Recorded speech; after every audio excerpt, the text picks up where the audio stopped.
د مزار شریف ښار او د دې ولایت له بیلابیلو ولسوالیو څخه د ترلاسه شوو معلوماتو له مخې د بلخ اوسیدونکو د هیواد د اوسني وضعیت په اړه اندېښنه ښودلې او د ملي یووالي پیوستون او د ګواښونو پر وړاندې د هوښیارۍ پر اړتیا یې ټینګار کړی دی. هغوی ویلي دي د وطن د خاورې دفاع نه یوازې یو ملي مسؤلیت دی بلکې یو شرعي مکلفیت هم دی.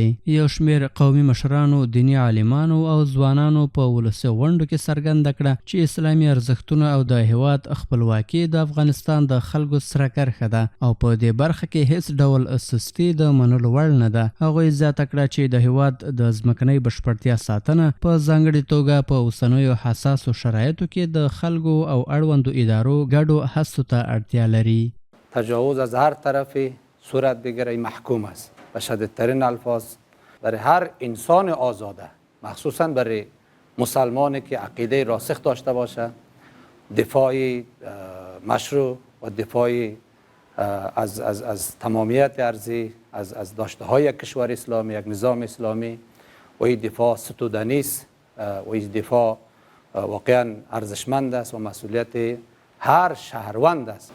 هیچ قانون اجازه نمیده که بالای یک شفاخانه و مردمایی که واقعا مریض هستند، بستر هستند و تداوی و درمان ضرورت دارند، اینا رو وحشیانه سرش حمله صورت بگیره و به شهادت رسانده شود. یه حمله از دیدگاه ما از منطق اسلام، از اصول اسلامی محکوم است و با شدیدترین الفاظ ما را محکوم میکنیم. به هیچ نظام و به هیچ اصول و به هیچ منطق و استدلال انسانی یه حمله‌ای که پاکستان کرده برابر نیست و مردود است. په ورته وخت کې خلکو د بلخ د تاریخي ویاړونو یادونه کړې او ویلي دي چې د دې سیمې اوسیدونکو تل د خپلې خاورې او عقایدو دفاع کړې ده. هغوی ټینګار کړی چې اوسنی نسل باید له خپل تیر څخه الهام واخلي او د هیواد او اسلامي ارزښتونو د ساتنې لپاره کوټلي ګامونه پورته کړي. اگر برادر مومن است یا اسلام برادر اسلام است یا مسلمان برادر مسلمان است، تو برادر ما مسلمان هستی. تو چگونه بالای مملکت، بالای خوار و غریب و بیچاره، بالای یک معتاد یا یک مریضی که در بستر است، تو بالای از او برادر حمله میکنی و تو یک عمل زشت و وحشیانه را تو اجرا میکنی.